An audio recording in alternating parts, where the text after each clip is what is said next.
Mga senador na pumirma sa Partial Flood Control Report as of April 16, 2026.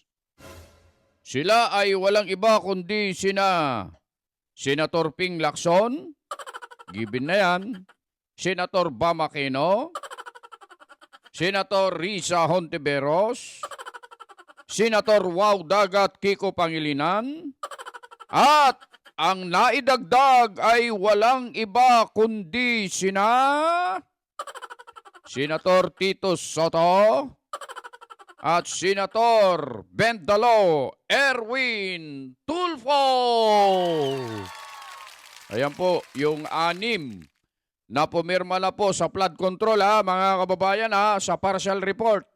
Alam nyo mga kababayan, hindi na nakakapagtaka na lalagda talaga itong si Senator Tito Soto at saka si Senator Erwin Tulfo, mga kababayan. Magkakasama yan Ang nakakapagtaka dito, mga kababayan, bakit pinatagal pa nila ng ilang buwan bago sila lumagda? Lalagda din pala itong mga ito. Pinatagal pa nila, mga kababayan. Naka-anim na po ito. Kailangan po kasi dito mga kababayan para nang sa ganun ay mapag-usapan na sa plenaryo, siyam ang dapat na pumirma dyan mga kababayan. Siguro sabi ni Tito Soto, sige na nga, pipirma na kami para nang sa ganun ay madagdagan yung 4, di naging 5 na. Sabi naman ni Senator Erwin Tulfo Bendalo, sige, sa pipirma na rin ako para maging 6 na. Ayan, siguro mga kababayan, kaya pumirma na po sila. Pero alam nyo mga kababayan, ang talaga namang hinahanap ng mga kababayan natin, hindi yung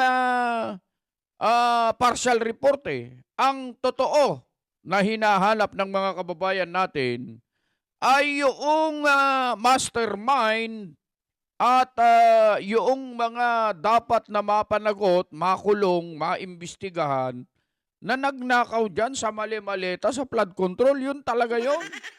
Yan ang matagal nang hinahanap ng mga kababayan natin, mga idol. Ito, pirma-pirma lang. Partial report, hindi pa kumpleto. Hindi pa naiimbestigan si Martin Romualdez. Hindi pa naiimbestigan yung mga iba pa na binabanggit ni Senator Marcoleta sa kanyang privilege speech. Wala, hindi pa kumpleto yan. Kaya nga hindi nila mapilit pumirma si Senator Marcoleta Dahil sa kulang pa, hindi pa sapat yung investigasyon na isinasagawa. Tapusin mo muna, Senator Ping. Tapusin mo muna.